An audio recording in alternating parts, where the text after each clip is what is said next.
Today, we're tackling one of the toughest, most confusing moments a relationship can face, taking a break. It can either be a tool that brings you clarity, or it can just make everything a whole lot messier. So, let's figure out how to actually get it right. It's a question that just hangs in the air when things get really hard, right? Most couples get to a point where they wonder if hitting pause might actually help. But here's the thing, there's a surprising truth about how these breaks usually play out. Yep, there is one common, almost invisible mistake that can turn what's supposed to be a reset into a surefire path to a breakup. And don't worry, we are absolutely going to reveal what that mistake is. But first, we really need to get on the same page about what a break even is.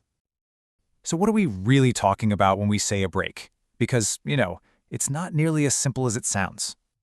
A break isn't a breakup, but it's not a reconciliation either. It lives in this really murky, confusing space in between. And honestly, because it's so undefined, that's where things so often go wrong.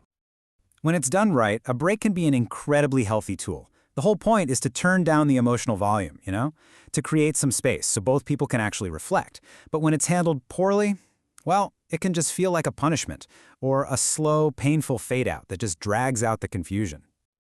This right here is the mindset you need.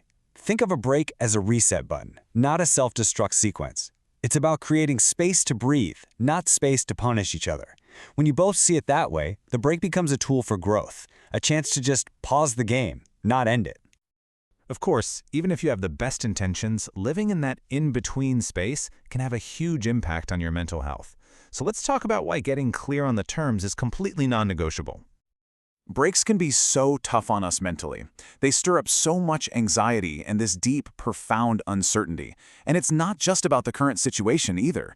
Sometimes this stuff can trigger old wounds from past relationships or even bring up difficult things from our childhood. And this is exactly why clarity is so crucial. It's really the only antidote to all that emotional chaos. Without clear rules, you're just adrift in a sea of anxiety. The rules give you an anchor. This lack of clarity is right at the heart of that hidden mistake we mentioned. It usually boils down to one specific conversation that almost every couple tries to avoid. We'll get to that in just a bit. Okay, so how do you actually structure a break so that it helps instead of hurts? Well, this is what we're calling the healthy break playbook. All right, there are 4 rules that are your foundation. Number 1, set boundaries early. You got to decide how often you'll talk, how long the break will be, and maybe what topics are off limits. 2, avoid surveillance. Seriously, stop checking their social media. It just keeps your nervous system on high alert. Focus on you. 3, maintain your routines. This gives you a sense of stability when everything else feels shaky. And finally, number 4, don't stay in a half relationship. Acting like a couple without any real clarity just makes the pain and confusion last longer. Okay, it is time. We made a promise at the beginning, and now we're going to pay it off. We've laid out the rules for a healthy break, but now we have to talk about the one thing that can make the whole thing fall apart. After all that time apart, after all the reflection, what's the single biggest mistake the couples make? This is it. The mistake isn't what happens during the break. It's what doesn't happen after it's over. It's that silent agreement to just sweep it under the rug and move on. Because that silence, that's where all the resentment and unresolved issues live and grow. You can't just press pause on your relationship and then press play again like nothing happened. You have to talk about the in-between. So here's the bottom line.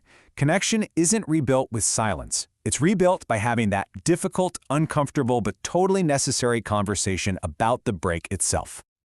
Okay, so how do you even have that conversation? What does it actually look like to face it head on?